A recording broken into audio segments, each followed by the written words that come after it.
Hey, how are you? I'm so glad that you decided to join me. Thanks for joining me on Chatting It Up. And we're going to be discussing dementia, caregiving, and music and what they have in correlation with each other. Music has always been very important to me through most of my life. And obviously, by looking into my background, I do play. I just don't sit here with a bunch of instruments around me, but uh, the studio has the capability of making music, playing music, researching music, all kinds of things. But you see me on a video, and I want to share a little bit of how my bedridden dementia mom and music had affected me personally. I was always into music because my mom and dad loved music. They loved music so much, that's all I ever listened to. I had everything from country to rock to symphonies, Beethoven, Bach, Mozart, all kinds of music, samba, Brazilian samba. I had everything. And honestly, I wouldn't change a thing. It broadened my horizons when it came to music, but I learned how music was edifying for me personally. When I figured out as a young person what kind of music I enjoyed listening to and how it made me feel, it defined a little bit more about me and what I wanted and how I chose to express myself. There's so many good things about music.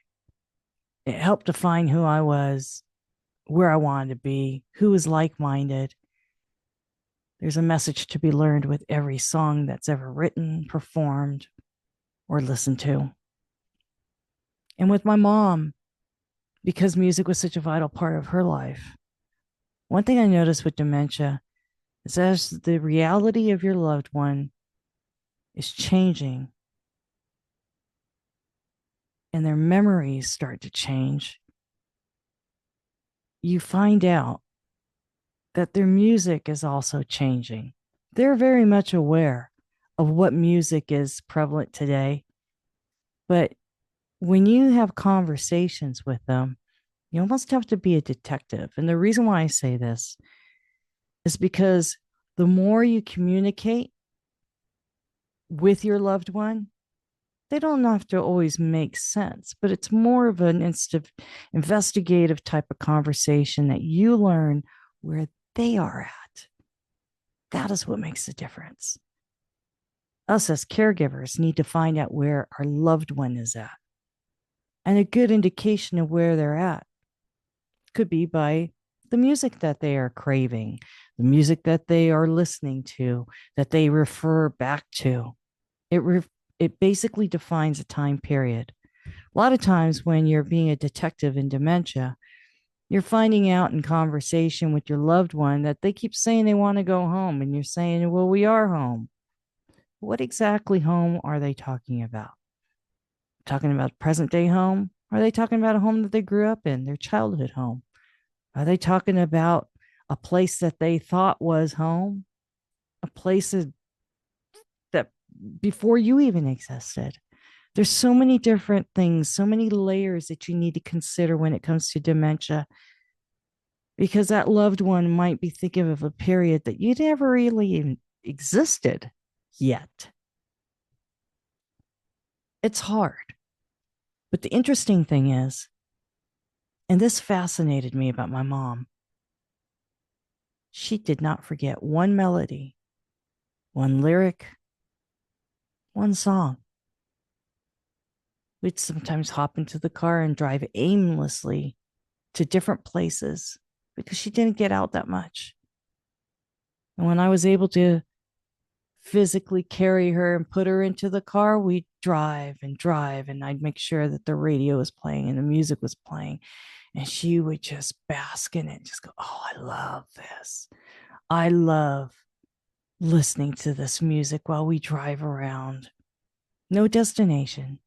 I put on some Whitney Houston, Anne Murray, Neil Diamond, Willie Nelson, the Judds, and she'd sing every word. I was amazed that she could recall the lyrics. Sometimes she did better than I even did. But that's just it. You know, the music was spot on. The music never changes. And you find out through the loved one, it's like they go back into their memory banks.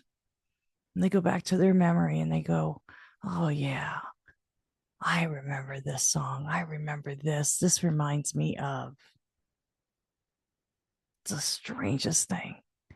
It's like that part of the brain is still intact and very sharp. And music, being a musician, was really at the end all I could really give her at one point. She was no longer communicating. And I would just play different songs. Didn't matter if I did it well, if I sang it well, you know, I tried my best. I'm no Whitney Houston, but I would play songs and she'd recognize it. She couldn't sing anymore, but it was that draping of her arm over the bed rail to touch my shoulder as I was playing that let me know she loved it.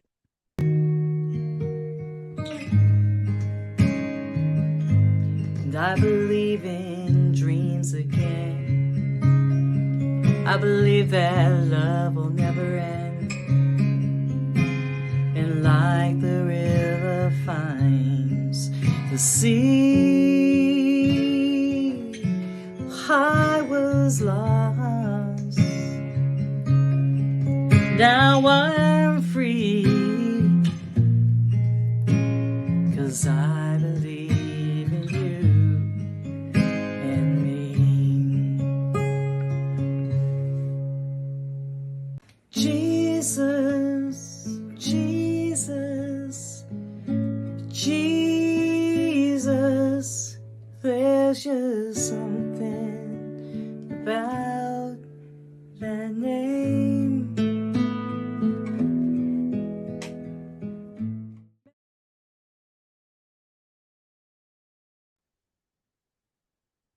I'd play worship songs for her. I'd play some Simon and Garfunkel for her. Homeward bound, I wish I was homeward bound.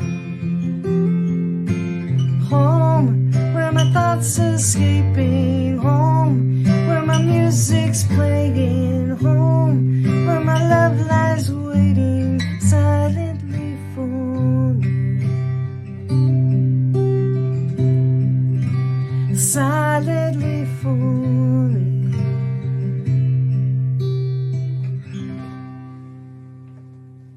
A little bit of Anne Murray. My time, it wasn't really Anne Murray, it was Loggins and Messina. Doesn't tell me everything's gonna be all right.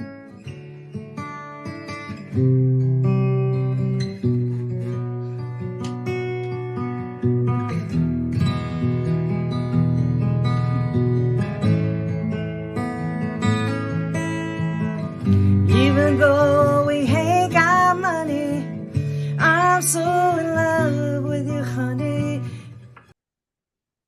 But these are things that she enjoyed. And I would just play and play and play because I knew that the last thing that mom's senses were going to have to be intact were going to be her hearing.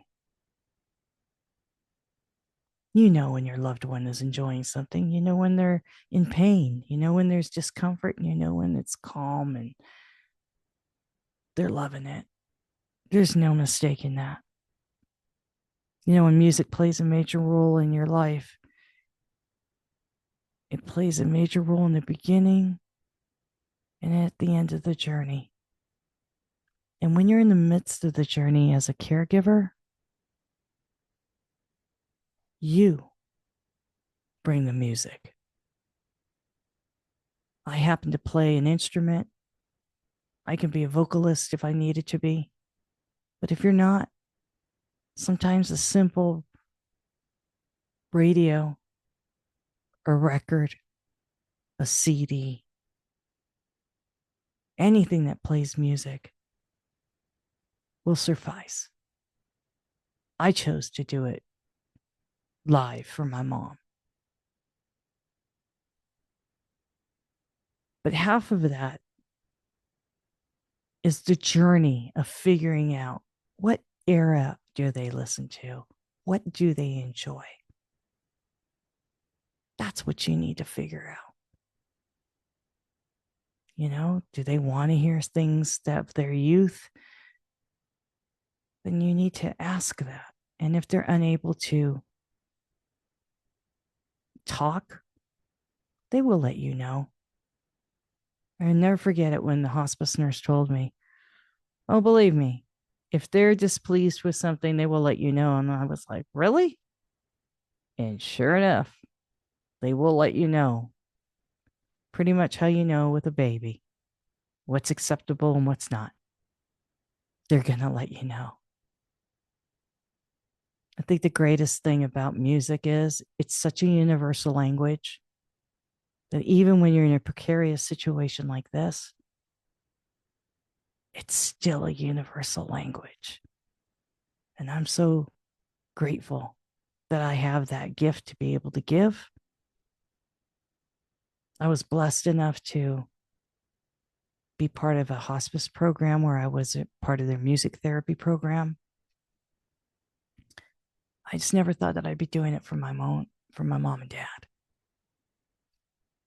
Like I said, music was a big deal. And you'll find that too. And I hope you explore that part of dementia care as a caregiver. Sometimes it brings such peace for you and for them. And with that,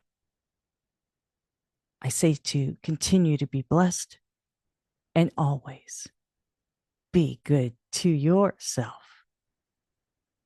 Thank you for joining me, and I'll see you on the next video. Bye.